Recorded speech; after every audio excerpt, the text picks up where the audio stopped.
नेपाल में हिंसा, कई शहरों में कर्फ्यू, सेना की तैनाती और अब हिंदू राष्ट्र की नई बहस।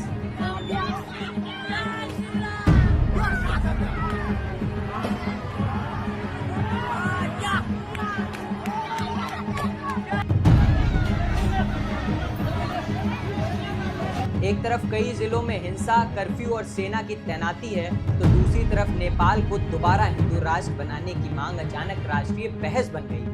प्रशासन को कई शहरों में कर्फ्यू लगाना पड़ा। नेपाल पुलिस, आर्म फोर्स और नेपाली सेना तक को मैदान में उतरना पड़ा। हिंसा के बाद हिंदू संगठनों ने सरकार पर आरोप लगाया कि उनकी मांगों को लगातार नजरअंदाज किया जा रहा है। अब यहाँ सवाल उठता है कि सरकार क्या कर रही है।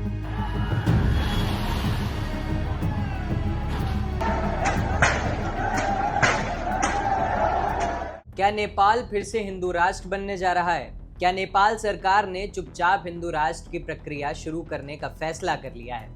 क्या गृह मंत्री ने हिंदू संगठनों के साथ 13 सूत्रीय समझौता कर लिया है? और अगर ऐसा है तो फिर प्रधानमंत्री बालेन शाह क्यों कह रहे हैं कि उनकी सरकार हिंदू राष्ट्र के पक्ष में नहीं है? नेपाल में हिंसा, कई शहरों में कर्फ्यू, सेना की तैनाती और अब हिंदू राष्ट्र की नई बहस। आखिर पूरा मामला क्या है? इस वीडियो में हम आपको बताएंगे पूरी टाइमलाइन। हिंसा कैसे शुरू हुई, 13 सूत्रीय समझौते में क्या क्या मांगे हैं, गृह मंत्री ने क्या कहा, प्रधानमंत्री का रुख क्या है और आखिर नेपाल की राजनीति किस दिशा में जा रही है। नमस्कार, आप देख रहे हैं ब्रेकिंग ट्यूब और मैं मृत्युंजय बाजपेयी। नेपाल इस समय पिछले कई वर्षों की सबसे बड़े राजनीतिक और सांप्रदायिक संकट से गुजर रहा है। एक तरफ कई जिलों में हिंसा, कर्फ्यू और सेना की तैनाती है, तो दूसरी तरफ नेपाल को दोबारा हिंदू राष्ट्र बनाने की मांग अचानक राष्ट्रीय बहस बन गई है। लेकिन सबसे दिलचस्प बात यह है कि एक तरफ गृह मंत्री के साथ कथित 13 सूत्रीय समझौते की चर्चा हो रही है और दूसरी तरफ प्रधानमंत्री बालेन शाह साफ कह रहे हैं हम हिंदू राष्ट्र के पक्ष में नहीं हैं। तो आखिर सच क्या है? कुछ दिन पहले नेपाल के सुनसरी जिले के देवानगंज इलाके में बोलबम यानी कावड़ यात्रा के दौरान सांप्रदायिक तनाव भड़क गया। स्थानीय स्तर पर आरोप लगे कि मंदिर की जमीन और मुहर्रम के झंडे को लेकर पहले से विवाद चल रहा था। जब कावड़ यात्रा उसी रास्ते से निकली तो दोनों समुदायों के बीच विवाद बढ़ गया। कुछ ही देर में पत्थरबाजी, आगजनी, फायरिंग और हिंसा शुरू हो गई। देखते ही देखते हिंसा सुनसरी से निकलकर सिराहा, जनकपुर, इंद्रावा, गोल बाजार, लाहान और मधेश के कई इलाकों तक फैल गई। प्रशासन को कई शहरों में कर्फ्यू लगाना पड़ा। नेपाल पुलिस, आर्म फोर्स और नेपाली सेना तक को मैदान में उतरना पड़ा।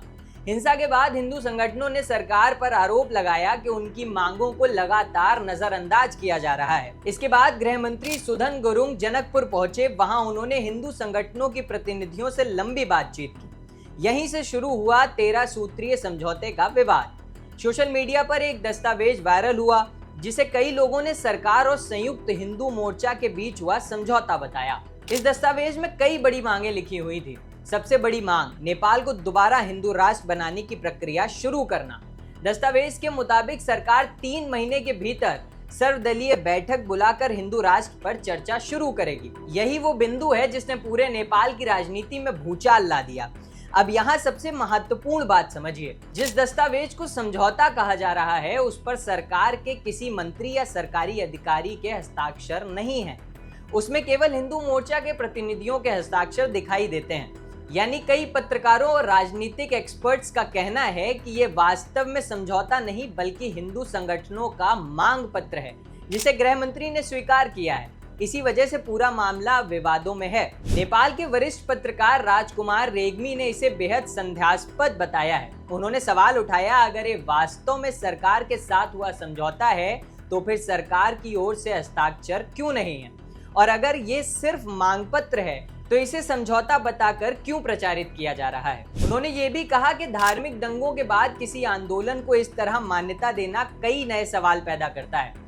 अब जरा उन प्रमुख मांगों पर भी नजर डालते हैं जिन्हें लेकर इतना विवाद हो रहा है। पहली मांग, नेपाल को फिर से हिंदू राष्ट्र घोषित करने की प्रक्रिया शुरू की जाए। दूसरी, धार्मिक जुलूसों में हथियारों के प्रदर्शन पर प्रतिबंध लगाया जाए। तीसरी मांग, मस्जिद, मदरसा, चर्च और गुंबदों में लगे लाउड स्पीकरों की आवाज केवल परिसर तक सीमित रहे। चौथी मांग, मस्जिद, मदरसा और चर्चों में रहने वाले लोगों का रिकॉर्ड तैयार किया जाए। पांचवी मांग, विदेशी नागरिकों और विदेशी फंडिंग की जांच की जाए। छठी मांग, मुस्लिम आयोग की आवश्यकता की समीक्षा की जाए। सातवीं मांग, 2006 से 7 के बाद दी गई नागरिकताओं की जांच की जाए। आठवीं मांग, सोशल मीडिया पर धार्मिक तनाव फैलाने वालों पर सख्त से सख्त कार्रवाई की जाए।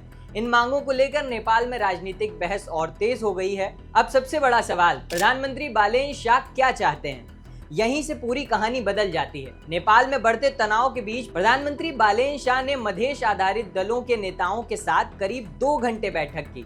बैठक के बाद उनका संदेश बिल्कुल साफ था। उन्होंने कहा, हम हिंदू राष्ट्र बनाने की दिशा में नहीं जाएंगे। उन्होंने कहा, नेपाल अगर हिंदू राष्ट्र की ओर जाता है तो उसके साथ राजशाही की बहाली का मुद्दा भी जुड़ जाएगा। और उनकी सरकार ना तो राजशाही चाहती है और ना ही संघीय लोकतांत्रिक व्यवस्था को कमजोर करना चाहती है। उन्होंने साफ कहा, सरकार संघीय लोकतांत्रिक संविधान के प्रति पूरी तरह प्रतिबद्ध है और उसी व्यवस्था को मजबूत करेगी।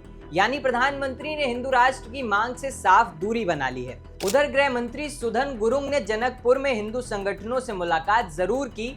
उन्होंने उनका मांग पत्र स्वीकार किया, लेकिन सरकार की ओर से अभी तक ऐसा कोई आधिकारिक बयान जारी नहीं हुआ है जिसमें कहा गया हो कि नेपाल सरकार हिंदू राष्ट्र बनाने की प्रक्रिया शुरू कर रही है।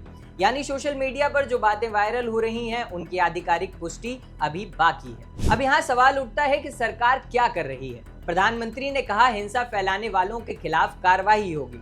जांच रिपोर्ट आने के बाद दोषियों को छोड़ा नहीं जाएगा। सरकार धार्मिक सद्भाव बनाए रखने के लिए सभी राजनीतिक दलों से सहयोग चाहती है। साथ ही हिंसा के दौरान जिन समझौतों का जिक्र हुआ, उन पर भी कानून के दायरे में विचार किया जाएगा। अगर पूरी घटनाक्रम की टाइमलाइन देखें तो तस्वीर कुछ इस तरह बनती है। सुनसुरी में कांवड़ यात्रा के दौरान विवाद, सांप्रदायिक हिंसा, कई जिलों में कर्फ्यू, सेना की तैनाती, हिंदू संगठनों का आंदोलन, गृह मंत्री की जनकपुर में बैठक, 13 सूत्रीय मांग पत्र वायरल, नेपाल में हिंदू राष्ट्र की बहस। प्रधानमंत्री का बयान, हम हिंदू राष्ट्र के पक्ष में नहीं हैं। फिलहाल नेपाल 2 मोर्चों पर संघर्ष कर रहा है। एक तरफ कानून व्यवस्था बहाल करना, दूसरी तरफ हिंदू राष्ट्र की मांग को लेकर बढ़ता राजनीतिक दबाव। अगर सरकार इस मांग पर आगे बढ़ती है तो ये नेपाल की राजनीति का सबसे बड़ा संवैधानिक बदलाव हो सकता है। और अगर सरकार इसे ठुकराती है तो हिंदू संगठनों का आंदोलन और तेज हो सकता है। हाल में हालात पूरी तरह सामान्य नहीं हुए हैं। सुरक्षा एजेंसियां अलर्ट पर हैं। कई इलाकों में अब भी अतिरिक्त सुरक्षा बल तैनात है। सरकार शांति बहाल करने की कोशिश कर रही है, लेकिन हिंदू राष्ट्र की बहस अब केवल धार्मिक नहीं बल्कि पूरी तरह राजनीतिक मुद्दा बन चुकी है। अब सबसे बड़ा सवाल यही है, क्या नेपाल फिर हिंदू राष्ट्र बनेगा या प्रधानमंत्री बालेन शाह अपने फैसले पर कायम रहेंगे? आपकी क्या राय है? क्या नेपाल को फिर हिंदू राष्ट्र बनना चाहिए या मौजूदा धर्मनिरपेक्ष व्यवस्था ही जारी रहनी चाहिए? अपनी राय हमें कमेंट बॉक्स में जरूर बताएं और ऐसी कई खबरों के लिए देखते रहें ब्रेकिंग ट्यूब।